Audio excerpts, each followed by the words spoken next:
home, living free in the streets.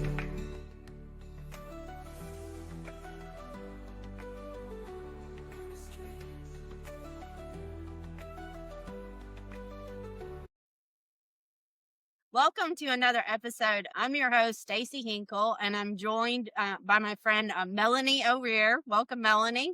Hey, thank you for having me. And this is interesting. I've actually known Melanie for a while now.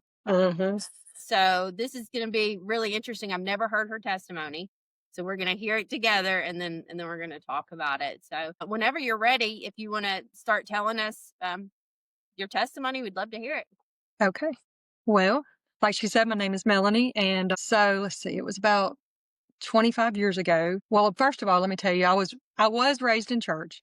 So my whole life I was raised in church. I was at church pretty much every time the doors were open. I knew Jesus, but I never really had that relationship with Jesus like I should have had. I kind of, as I got older, I married at a young age and ended up having two kids. Me and my husband were off and on for years. And we were in and out of church the whole time we were married. Never really devoted my life to Jesus. So when we divorced back in, let's see, 2000 and no, I'm sorry. Yeah, we divorced in the late 90s, I know it was. And so we ended up divorcing. And I was single mom, two kids, didn't, not a lot of money to make ends meet. So somebody offered me a job as a bartender. And I took the job thinking that I was just going to go in, just bartend, go home, and just, it was just going to be a job. But that's not what Satan intended. And I really didn't have the relationship with Jesus like I should have. So it's easy to get wrapped up, in the devil's lies. So I went to work at the bar. I was making really good money. I worked at the bar altogether. I think I worked there about 4 years. But during the time I worked there, I was not in the right place. I was going from guy to guy, just living not a very good life, to say the least. I met a guy and I met a guy where everybody was telling me he's not a good person. He's not the one. But I thought he was good. I thought he was nice. So we start dating and one night we had went out and he was acting really off that night. And when we got later on, it come to find out he had taken some stuff besides drinking that night. And one thing led to another. We got into a huge fight that night. He literally strangled me and tried to kill me. I was able to escape, thank God. But I broke up with him, went home, went on about my business, and I ended up finding out I was pregnant. And I knew it was his baby. I didn't know what to do. I felt helpless. I felt alone. I felt shame because I was like, how am I going to tell people this? Here I am trying to raise two kids already. I can't have a baby if I'm bartending because then I can't go to work. And, so I decided to call and make an appointment at an abortion clinic because I thought that was the answer. But I really I didn't want to have an abortion. I knew it was wrong. I just didn't really feel like I wanted to do that. But at the same time, I felt helpless. I didn't know what to do. So I didn't want to have much time to think about it. So I called my friend and told him, hey, I need you to take me to Tuscaloosa. Ended up going to um, the West Alabama Women's Clinic in Tuscaloosa. We get there and I don't remember much about it at all because life was just a huge blur at that moment. Because I really wasn't trying to think about this moment. I was trying to just get it done. But when I went up to pay my money, it overwhelmed me. I was already crying. I was an emotional wreck. But when I went to pay my money, I basically lost it and told the girl at the front desk, I said, I just can't do this. And I remember I hit the floor crying and just kind of like, I wouldn't say I was screaming, but I was loud enough to make a scene. And I was like, I just can't do this. I can't do this. Just take me home and get me out of here. And the lady at the front desk, she made a phone call. So a lady from the back come and got me and helped me off the floor and told me to come to her office and let's just talk. So we went back to her office and she asked me the questions that, like, why are you here? What brought you here? And I started talking to her because she made it so easy to talk to her. I told her that I was there because it was a bad relationship, that, you know, I was pregnant. I had 2 kids already. I just explained the whole story to her, and she assured me that I was making the right decision. She told me that everything was going to be okay. It was a blob of cells, anyways. It wasn't even a baby at this point, even though I was 6 weeks pregnant. She told me it was a blob of cells. I should have known better. I had 2 kids, but that's how the enemy works. I believed her. I believed her lies. I was like, well, maybe it isn't quite a baby yet. And she told me everything would be fine. I'd wake up and have no regrets. The next day would just be another day and everything would be fine. I would just go on about my business. So I let her talk me into it. I told her the only way I'd go back is if my friend was able to go back with me. So she allowed that. And I don't remember hardly anything really much about that procedure because they gave me some kind of pill. Still don't know what kind of pill it was. I pretty much was knocked out. My friend said I was crying, which the Lord revealed to me not long ago that the reason I was crying was because the Holy Spirit was grieving. Because I knew it was wrong, but the Holy Spirit was grieving. And I, when I got taken to the room to recover afterwards, when I woke up, it was not anything like she had promised. I woke up in a complete nightmare. I really thought I'd had a dream. I thought it was a nightmare. I didn't even want to believe that I had just done what I'd done. I kept saying, basically, did it happen? Is it over? I mean, can I go home? Can I keep the baby? I mean, I think I went into complete shock is what happened. I go home and I'm like just hysterical all the way home. I'm begging the guy that's with me, please just take me back. Please take me back to get my baby. And like I said, I knew I couldn't, but I really believe I was in shock. I get home and I just wanted to be by myself. So he took me to my house and I just sat there and contemplated. At that point, I contemplated life. I just didn't think that I could live anymore because I thought what I had done was just the most horrible thing ever, which it was. It was not a good thing. But I thought the only way out of it would be to end my life. So I called my mom and I tell her that I'd had a miscarriage. I told her that, and she didn't believe me. She basically, told me, no, you didn't. I don't believe that. And the conversation didn't end very well. So when we hung up, I sat there for a few minutes and I called my mom back and I was like, if you don't come get me, you won't have to ever worry about me again. I said, I just need help. I need help. And so we go to a place called Save a Life, and it's a Christian based organization. And we go in there, and I talked to a lady, and it helped for a moment because I was able to get it off my chest what I had done. It was kind of a relief because here I'm talking to this lady who had an abortion. This is an older lady, probably in her 60s, and I was thinking the whole time, well, if she did it, then I can make it too. I'm going to be okay. And but when I left there, it it it didn't go away like that. So I went to church that following Sunday, and I just remember crawling to the altar. I didn't even walk. I couldn't pick my head up. I couldn't do nothing. I just wanted to lay down at the altar and give it to God. And I thought that would just cure it all, help. I would just be okay. So I did. I crawled to the altar, laid down on the floor, and just cried. And the preacher knew what I had done. My mom had told him. So he came and he laid down. I don't know that he laid down by beside me, but he got in my ear and he said, Melanie, it's okay. You've not done the unforgivable. God loves you and he can forgive you and it's going to be okay. And you'd have thought at that moment I'd have just turned and walked away from that lifestyle and just started making better choices. But that's not what happened because I left there and went back to the bar. And this time it was worse than before because I started making really bad decisions. Worse than before. I turned to drugs. I turned to alcohol. I just started making decisions that were just not pretty at all. I basically just had the whole outlook of I don't care if I die, I die. That was just my whole. I didn't care about myself anymore. I just felt like I was in a dark place, and really didn't realize how dark of a place I was. Well, it wasn't long after that, I found myself pregnant again.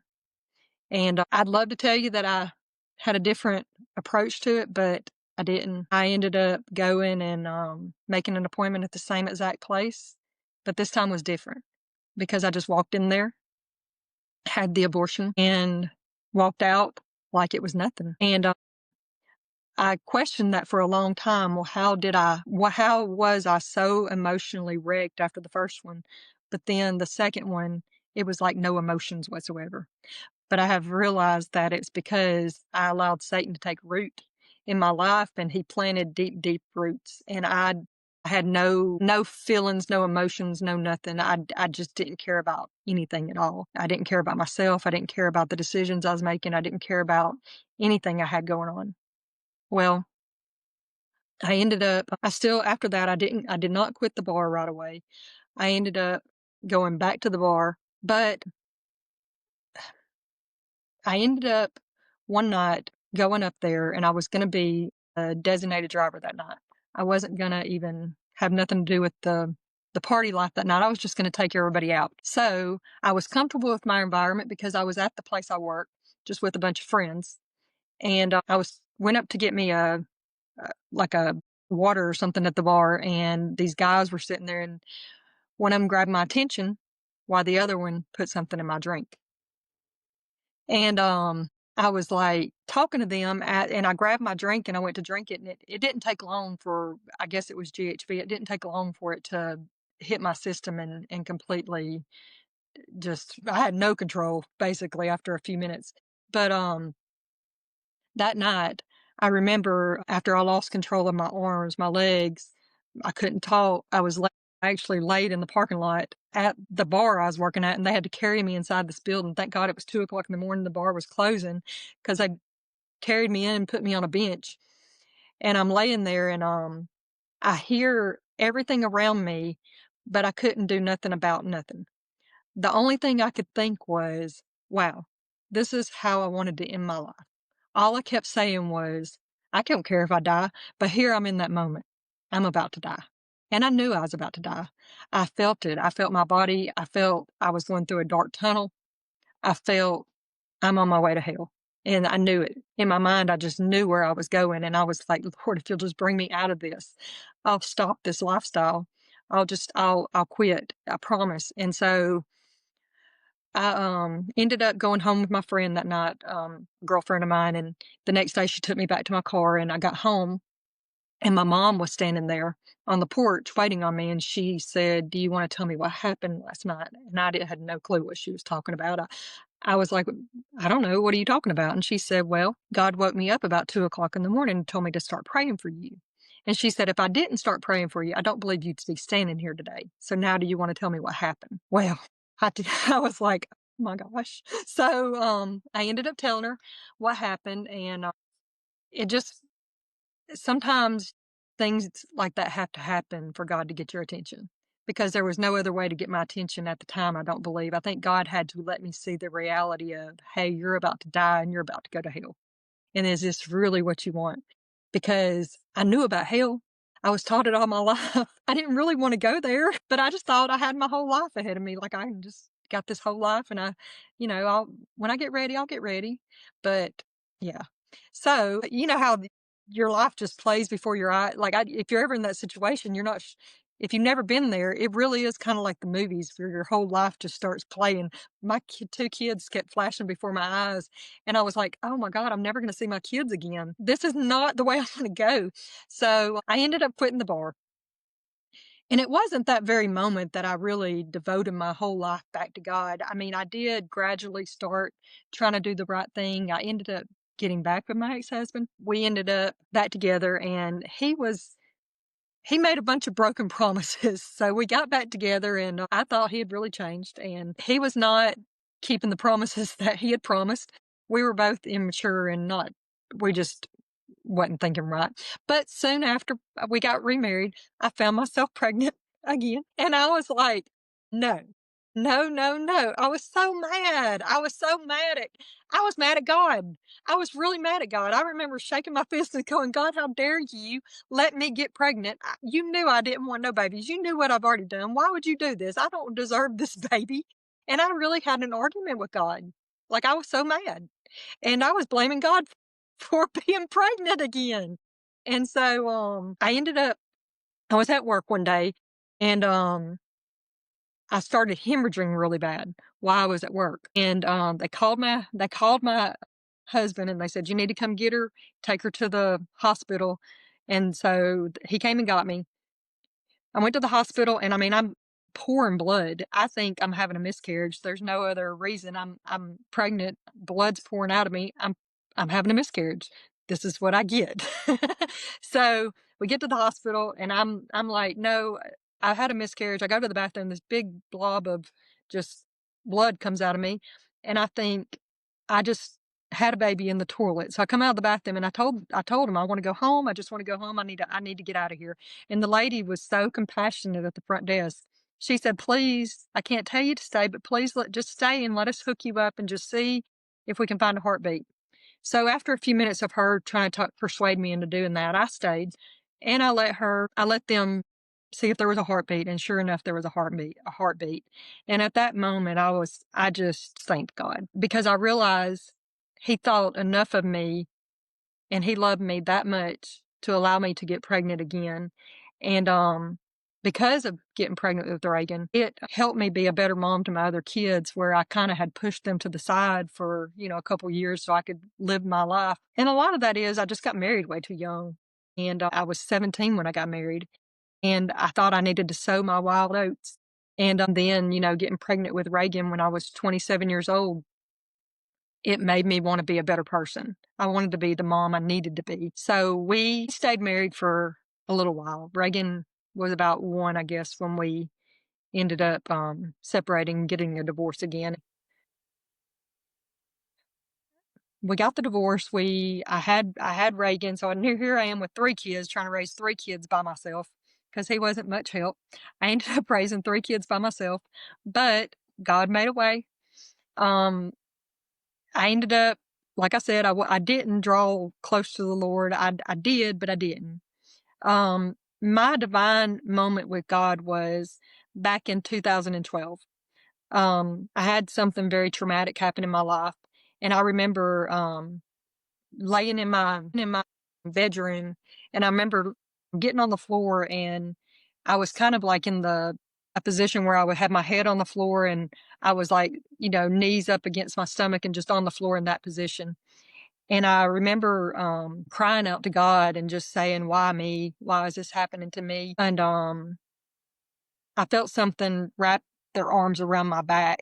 And I knew nobody was in the room with me, but yet I still looked around, and this is like cutting off my head. I'm sorry. Hold on. I feel like the top of my head is missing.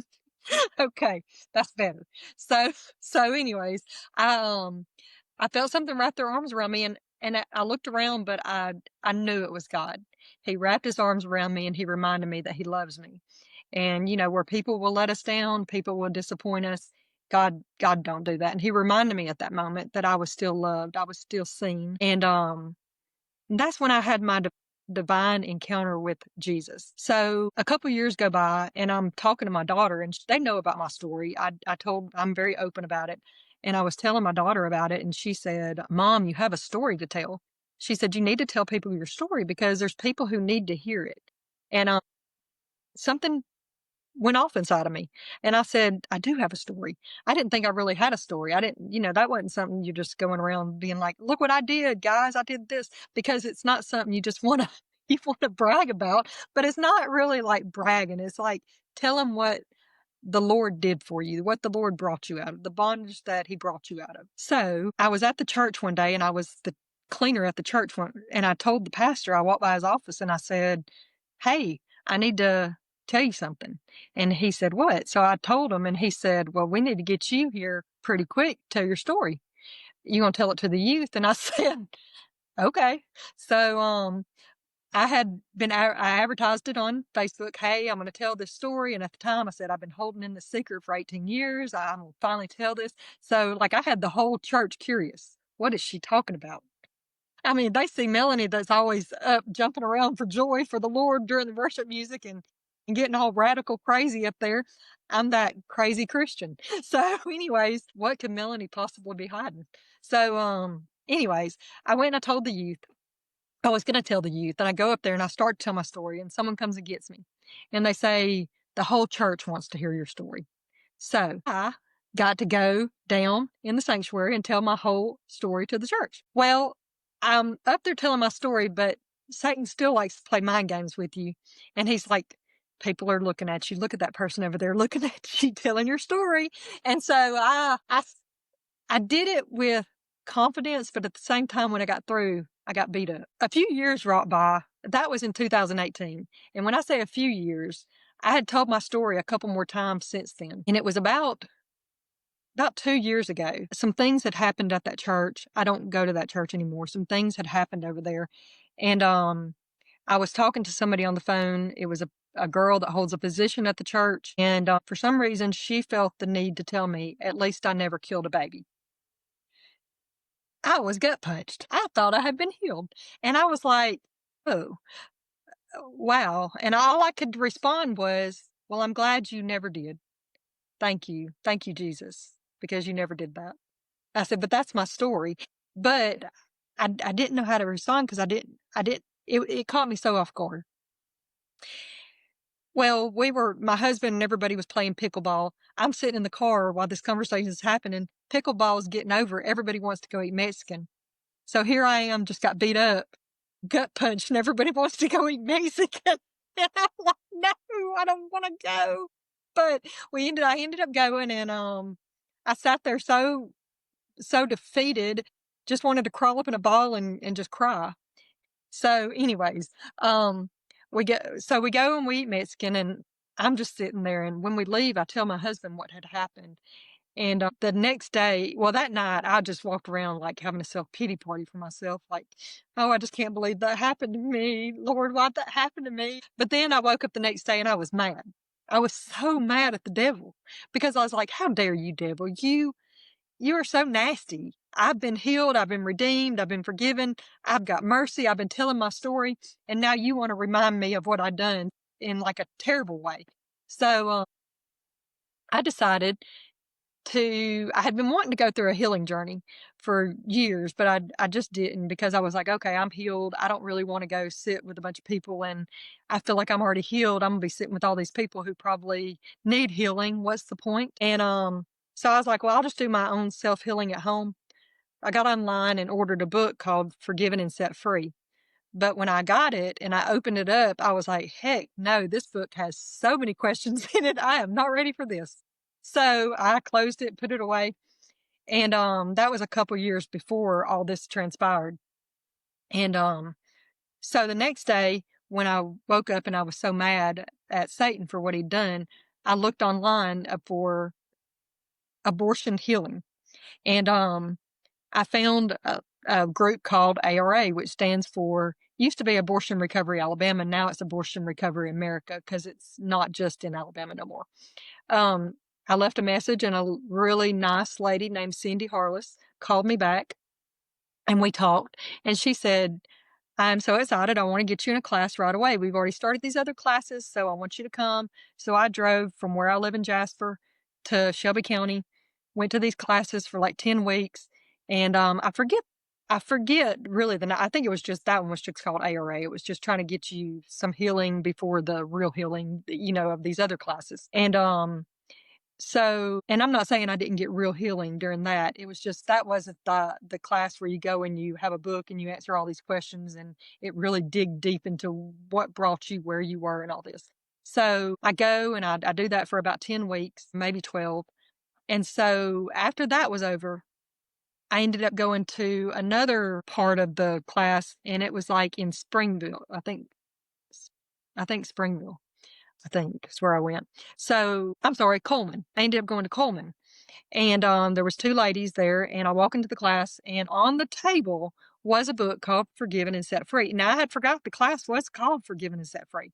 I walk in the class and there sits a book, Forgiven and Set Free. The same book I had ordered a couple years ago that I shut because I was like, there's too many questions in that book. And I was like, oh my gosh. And I told the ladies the story and I was like, God just knew. He just knew I was going to be here one day. So if the girl had never told me, at least I never killed a baby, I don't think I'd have went through that class because I really, at that point, I was like, I got to find out if there's any more healing to be done. You know, what is my purpose in going through all this? So, I ended up going through that and it was a great journey. Um, it was just, it was phenomenal to say the least. They spoke volumes into my life every week. It was Bible based. They had scripture to back up everything. Everything in the whole class was God. They do a whole class on the character of God and they explain the whole character of God. And if you don't, like I had a relationship with the Lord, but never understood the whole character of God. But it was amazing. Every week they fed me. Every week they served me. Every week they gave me a gift. Every week they just poured into me and loved me and showed me unconditional love like Jesus would show us. There was no judgment. There was nothing. It just love and mercy and healing, lots of healing. Went through the whole thing and I decided after I went through the class, I decided to answer my calling, and I knew my calling was to help other women that have struggled with hiding this secret of abortion because people think we can't talk about it. People think there's no way you need to talk about that. People will shame you. People will judge you. But that's not true. There's more people out there that will love you for telling your story. And you know, I just find my story beautiful now because of what God did.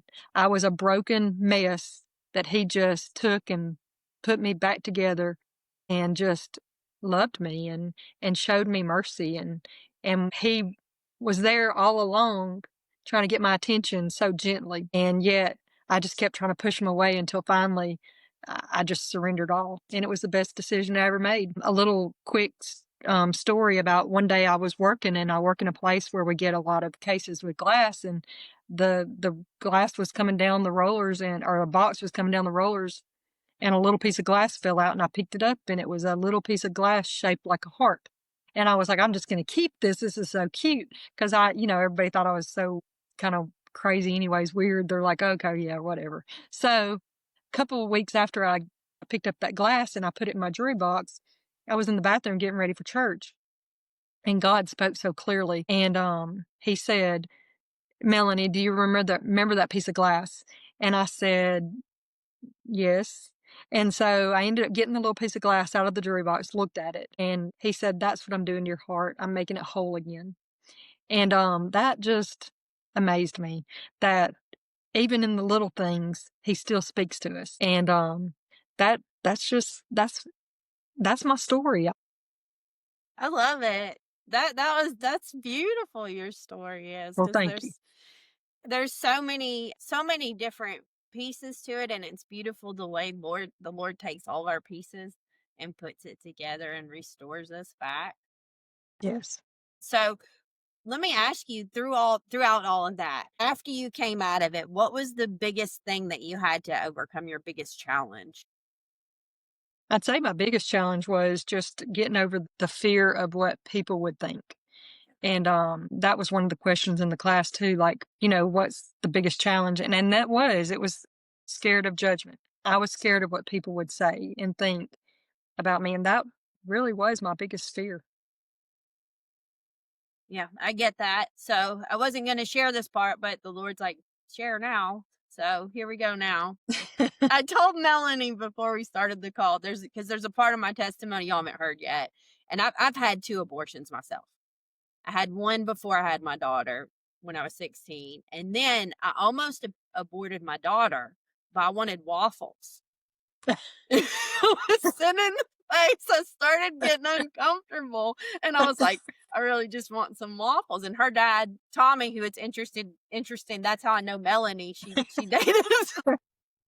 He was like, okay, we'll go get you some waffles. And I was like, yes, let's just get some waffles. And so we left. And then there was another one after, very close after Maddie. And I aborted that one too. And it was the same for me. The first time I had gone, it was a huge, like, I was emotional, I was crying, like, I actually felt it. I don't know if they didn't give me the right medicine, or I don't know, but I felt it. I felt the abortion happen. It was like a big shock suction thing. And then with the second one, I was like, whatever. Mhm. It's, even though I'd already had my daughter, somehow the second one didn't hit the same as the first. So I can understand that, because for a long time it's a hard thing to say to people, for people to and you think people are going to judge you, and maybe some people are always going to judge you, honestly, for Mhm. whatever you do. People judge me Yep. because I'm crazy about Jesus now. I mean, Right. It's okay. right? Like, I'm the crazy person dancing too, so I'm with you. It's But it is fun, and now I just don't care. I'm like, you're gonna judge me either way. I'm just gonna do what I want, and I'll stand in the front of the church so I can't see you judging me. That's what I do. At least you'll be judging me from my back, and I don't That's care. right. Yep. But, I don't know if it was like this for you. So after mine, I think death entered my life. And so I had a lot of heaviness, darkness, depression, like suicidal ideation. A lot of that started to happen. Did you have the same thing happen to you? Yes. Okay. Yes, yeah. Darkness took over my life Yeah. completely after the second one, and it just wasn't good. It wasn't a good I wasn't in a good place. Yeah. That was the same thing for me. And I Yeah. think there's a lot of people that think that they're gonna have an abortion, and then you're just gonna walk out okay. Yes. And it wasn't true for me. No. I've heard many stories, going through this journey about people who thought that they thought completely wrong. They're devastated, suicidal. It happens way more than you think. Yeah. See, um, I tended to think that it's the case for just about everybody, because Mhm. you don't realize what's actually happening. You think, well, this is just solving a problem, but really it's creating a bigger problem. Yeah. Yeah. So, Yeah, I heard a girl say one time that, if she let go of the pain, she would be letting go of her baby, mm, and that's sad. it is.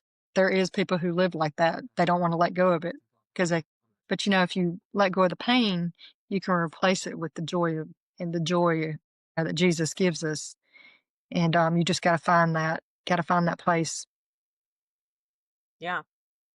Yeah. The biggest thing for me, and I don't know if this was the case for you, I had to forgive myself. Like, Yes. forgiving myself was the big That's hurdle. key. Yes, yes. We're the hardest people to forgive. I mean, Yeah. because our worst enemy's in between our ears. We beat ourselves up worse than anybody ever would. Amen. Yeah. We do. And what was the process? What did it look like for you to walk through forgiving yourself? Um, just knowing that he loved me that much that, no matter what I had done in life, he forgave me. And he doesn't, like, when you ask forgiveness, he doesn't even think about your sin anymore. And so that when I finally grasped that, it was just such relief knowing that I didn't have to carry that condemnation. I didn't have to carry that shame, unforgiveness for myself. Just let go. I let it go. And because I knew who held me. I knew who held my future. I knew who that Jesus had died on the cross and forgiven me of my sins. And it made it, once I realized that and really grasped, can't even say the word, who God was, then it made it so much easier to forgive myself, knowing that he forgave me. Yeah, that's good. That's good, because it tells us we're born again and we're a new creation. So the old Yes. is gone, like completely gone. Yep. And once we grasp that and move forward, and you're going to get so much freedom from that place. Exactly. So, Yep. Yeah. so And okay. no, I was gonna say, and if we and we're comers by the word of our testimony. Yeah. So if we have a story and we share our story, every time you share it, you're set free more and more. And I've learned that through sharing my story, that every time I share my story, it's like I gain a little bit more peace about it, a little bit more freedom, and it's a good feeling. It's a really good feeling. That's so true. Because Yeah, the first time you share it, all this fear comes at you. yeah, And then the next time it's still fear, but it's a little bit less. And then it's a yes, little bit less. And yep, then when you realize that there's so many people that relate to your story and they get freedom because you start telling your story, or they realize mhm, that freedom is even possible. right, yeah. Yeah, and I think a lot of people are scared to tell their story. Even people sitting on church pews are scared to tell their story because we all know that most of the time Christians are the ones who judge the most. And so we're scared. We're scared of what they'll say, but you can't live in fear like that, because you just have to realize people are Yeah. people, and people are going to judge you. But God just, he honors you when you tell what he's done for you, because there's always going to be people that are going to judge you.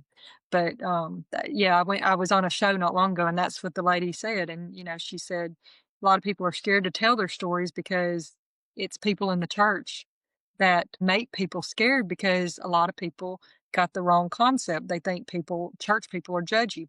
which not all church people are judgy. I'm not, and I know a lot more people who are not. Yeah.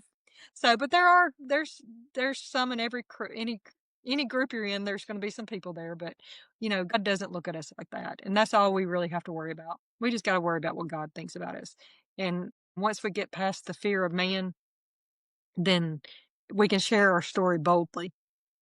Amen. Yeah. Yeah. And the word of the Lord tells us too that whatever becomes visible becomes light. So when you speak those things out and bring it out into the open, then the Lord can use them for something good. It's when Yes. you keep it hidden that Satan can continue to attack you and torment you and keep you in bondage. Oh yeah. So Yes. Sure. tell the viewers a little bit about what you do with ARA. Okay. So, like I said, ARA is it's completely free. They don't charge anything to go through the entire program. They give you a booklet, you answer questions, but I went through the whole journey of the healing journey, going through classes each week. And like I said, they feed you, they serve you. They wouldn't even let me make my own plate. They every week they gave me a different gift. I don't really want to say much about the end of it, because, Yeah. but I will tell you, the end of the healing journey is a beautiful, is, is a beautiful part of the whole journey. And you're able to, well, in the class too, you're able to get, I mean, they have a part where you name your babies. And so that's another part I had forgot to mention. I had I had asked God for a name for my babies for years, and he never really revealed it. So during this class, I think it was just I had to be obedient. I think I knew what I needed to do, but I just didn't do it. And then when God saw that my obedience was part of it, he he granted my prayer. So I was laying in bed one night, and it was the night before the class, and I was like, God, I don't want to walk in there without a name for my babies, because they're going to be like, well, did you really ask God? That's what I'm thinking. So like, I don't want these ladies looking at me like, you don't got a name.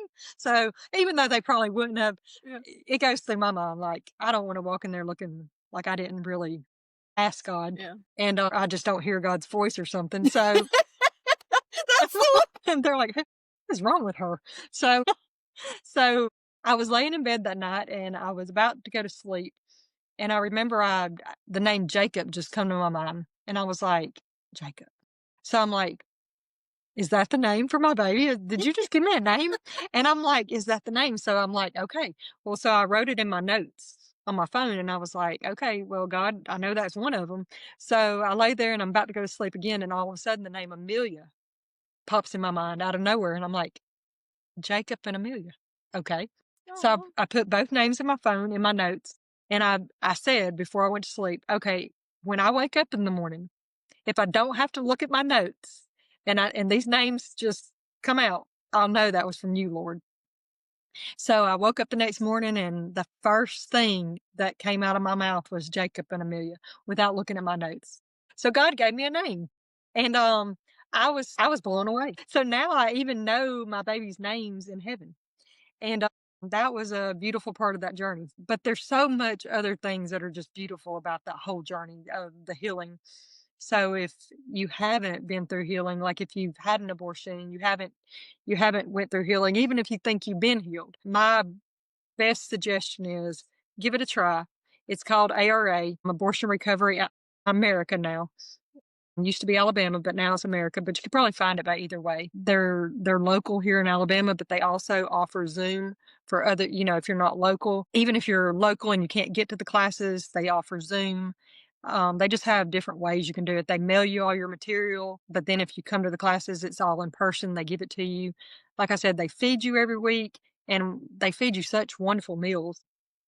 They made my plates. They had a white tablecloth with candles lit. It was fancy. So, and it was just it was like having a meeting with Jesus every week. That I sat at a table with two women and we felt like Jesus was there every class.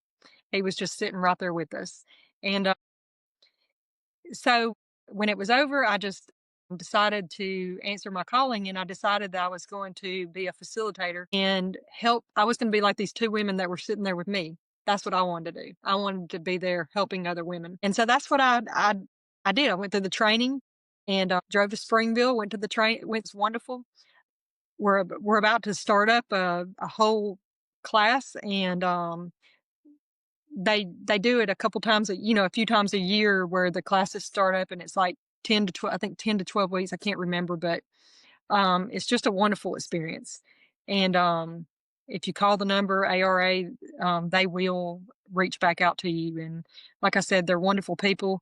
They're partners with Save a Life, which is also ironic because that's where I went the very first time my mom and my stepdad took me to the place. And that's where I talked to the older lady that I couldn't believe that somebody that old had had an abortion and she made it.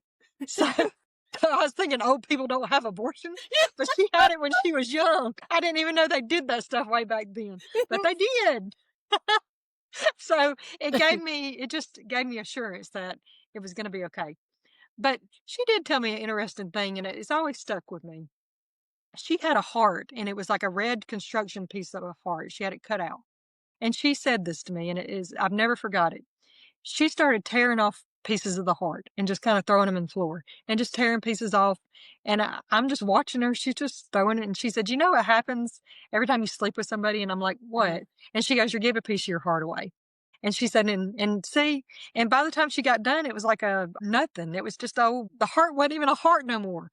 And she said, so when you meet the right person that God intended for you to be with, look at your heart. Now, now we've got to try to work to get your heart back to the way God intended it. And she said, so think about that. Every time you sleep with somebody, you're giving a piece of your heart away to that person. And then in the end, when it's all said and done, we have to try to figure out how to put our heart back together. But only God can put your heart back together. And she made that so clear that God is the only one who can do that. And that me finding that piece of glass at work that day and God saying, that's what I'm doing to your heart, making it whole again. And then even part of the class that I went into one night, they gave me, one of the gifts was, it was a bag with broken glass in it. And they said, dump it out and put it back together. And I was like, I'm over there trying my best to put together. And they said, that's what happens to our heart. And it was so it's true.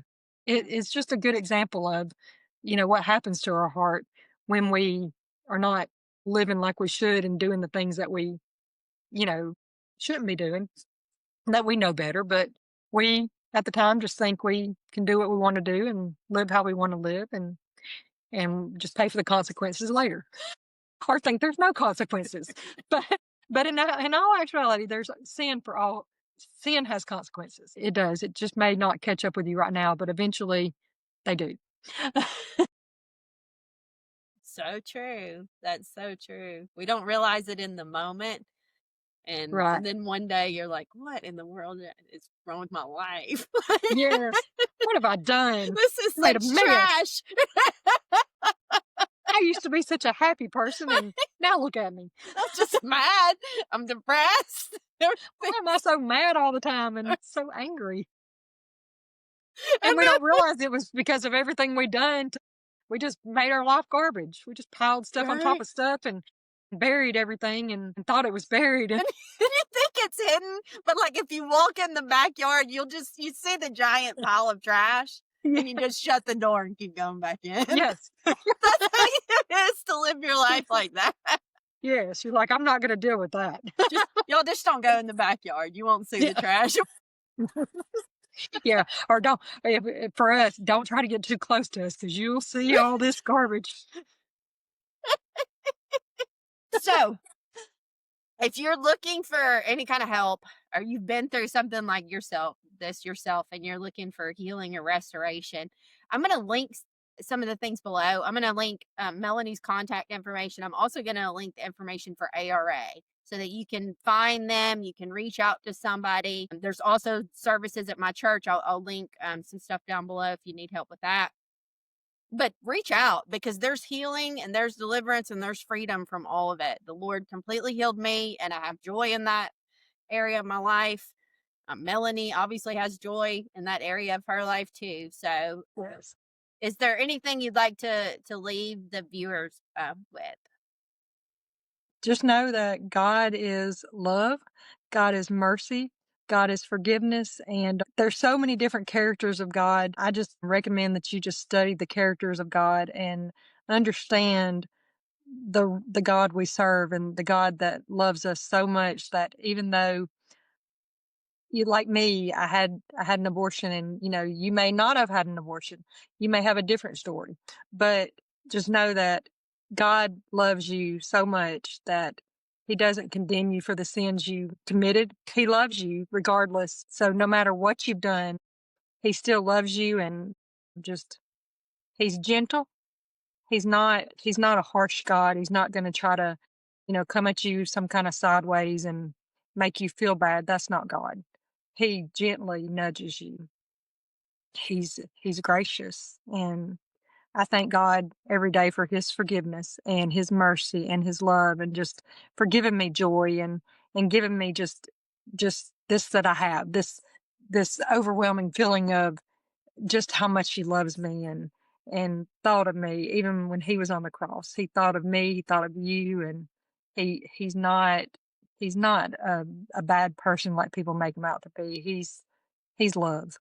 And like I said, like I tell people, if he can forgive me for what I did, he can forgive anybody because any way you look at it, I mean, abortion is murder. But at the same time, it's not unforgivable. I was told that one time. And don't let people lie to you because I was told the only sin that God don't forgive is murder. Well, that's a lie. They didn't even know my story and they were telling me this and I'm looking at them like, really? Okay.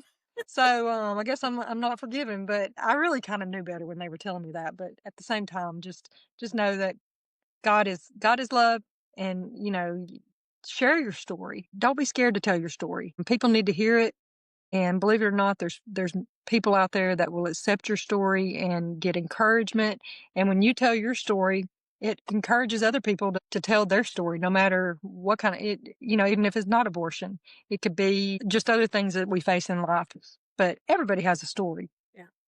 And everybody's story needs to be heard because your story helps people. Amen. Yeah, and it tells you in the Bible too to tell your story because the testimony of Jesus is the spirit of prophecy. So when you tell Right. your testimony, it releases faith in the room for other people to be healed of the same things. Yep. So Yep. share it with others. Share it. Spread the seed. That's I just want to let anybody know if you do want to share your story, reach out to me. I'd love to have you on the podcast. Let people hear your story. And I'd like to thank Melanie for coming today. Thank you for sharing your testimony. yes. Thank Um, you. so and I appreciate it so much. It's good to reconnect in this way. Yeah. Yes, it is. So thank y'all so much for tuning in to another episode. This has been great. And God bless y'all, and I hope you have a great day. See you next time. Bye bye.